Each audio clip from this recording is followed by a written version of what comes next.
안녕하세요. 그래요? 할 때는 어땠어요? 할 때요? 네. 다 못해서 무서웠어요. 무서웠어요?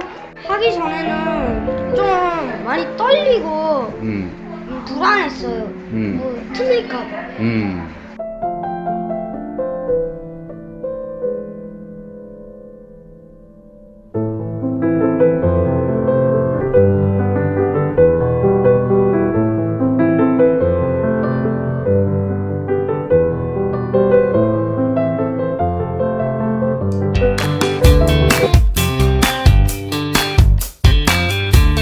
제가 지난 시간에 상담은 학부모와 학생에 대해서 탐색하는 시간이라고 말씀드렸죠? 탐색하려면 뭐가 필요할까요? 기준이 필요하죠. 오늘부터 각 연령대별로 무엇을 탐색하면 되는지 그 기준을 알아보겠습니다. 대부분 원장님은 상담하실 때 학부모는 중년, 학생은 아동기 아니면 청소년기죠? 앞으로 3일 동안 아동기부터 차례대로 연령대별 탐색 기준을 같이 한번 생각해 보겠습니다. 오늘은 아동기부터 말씀드릴까요? 먼저 근면성이 있는지 탐색해 봐야 됩니다. 어떻게 탐색하면 되죠? 열심히가 집에서 어떻게 시간을 보내죠? 라고 물어봅니다. 근면성을 다른 말로 바꾸면 자기주도 학습 능력, 자주학이라고 하죠? 자주학은 3학년 때 형성되지 않으면 원장님은 몇 배로 수업 시간에 도와주셔야 됩니다. 근면성이 있는 아이는 유능감이 덤으로 생깁니다. 그 반대가 되면 어떻게 될까요? 영어를 못해요 라는 열등감이 생깁니다. 그러면 덤으로 생기는 게 형식주의입니다. 무슨 말일까요? 형식에 집착합니다. 이런 아이는 융통성이 부족하기 때문에 수업 시간에 규칙을 약간이라도 바꾸면 화를 내거나 따집니다. 그러면 근면성은 어떻게 생기죠? 이 시기에 중요한 타인은 선생님이죠. 원장님이 상담 시간에 테스트하고 나서도 틀린 것만 지적하지 마시고 먼저 잘한 부분을 칭찬해 주셔야 됩니다.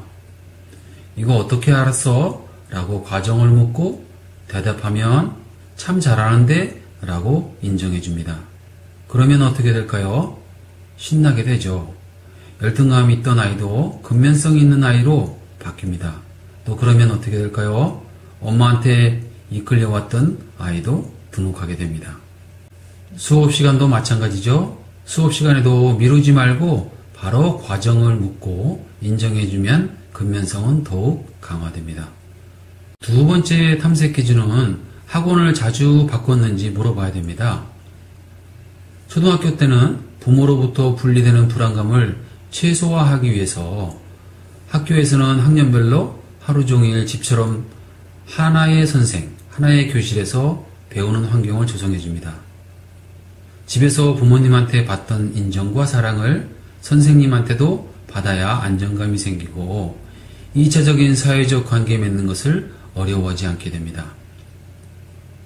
그래서 학부모에게 반드시 이러한 아동기의 특성 때문에 학원을 자주 바꾸는 것은 좋지 않다고 말씀드려줘야 됩니다.